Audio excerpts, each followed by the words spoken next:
Hello, everybody. Today we will be discussing Catcher in the Rye. This is one of my favorite books. J.D. Salinger is a brilliant writer. Today we will be looking at his use of grammar and diction. So, what is diction, first of all? Diction is something that we use every day, and now we are just putting a name to it. It is very important for students to understand what diction and grammar adds to a literary text. So, first off, diction is how the author uses language, his word choice, and sentence structure. Today we'll be focusing on sentence structure specifically. J.D. Salinger has written Holden as a character where we feel we are in his mind. This is called a stream of consciousness writing. So he achieves this by using long sentences and very short sentences all together, all within the same paragraph. And we feel as though we are in Holden's world. Salinger has created this on purpose. So today, for the grammar lesson, we will be talking about comma slices. This is a very common error, and they are most commonly known as a run-on sentence. This is very common, and I'm sure you've read Peir's essays, and they have very long sentences, and they haven't quite mastered the flow of how the writing should go.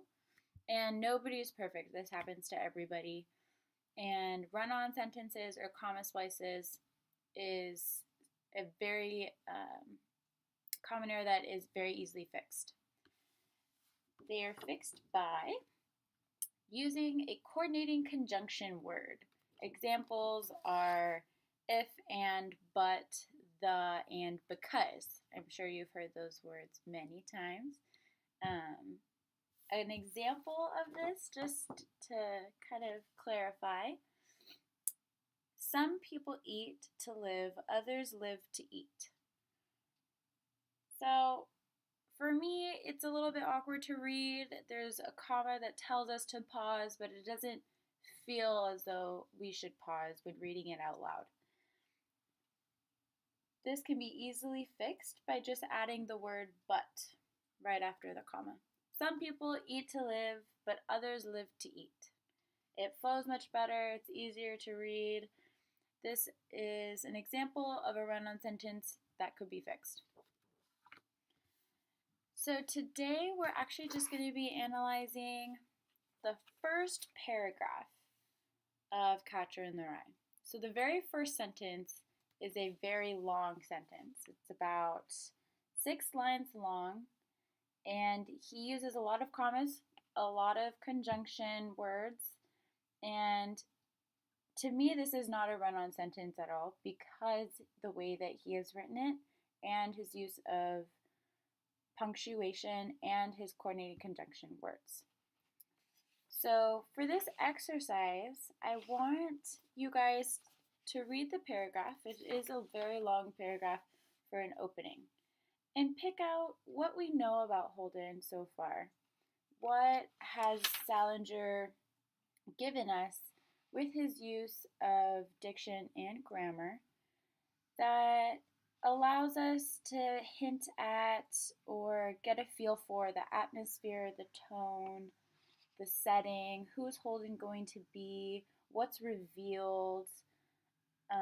I'm assuming you already know the end, so once you read the beginning again, it can kind of make things easier to point out, oh, this is what's going to happen in the end. And there are some key things that I do want you guys to pick up. So go ahead, on the handout that I gave you, please write down, free write some things that you've noticed, and in class we will discuss this. And also think about key specific words. You can tell that he doesn't use the word very or nice or bad. He uses very specific language, and I want you to pick out your favorites, like the most, and I want you to think about what all of this adds to this story. I want you to think about tone. I want you to think about the voice of Holden, and ultimately the voice that Salinger is giving to the story. We are going to use all of this and we're going to bring it together. We're going to pull out some meaning and we're going to pull out what exactly Salinger is doing here.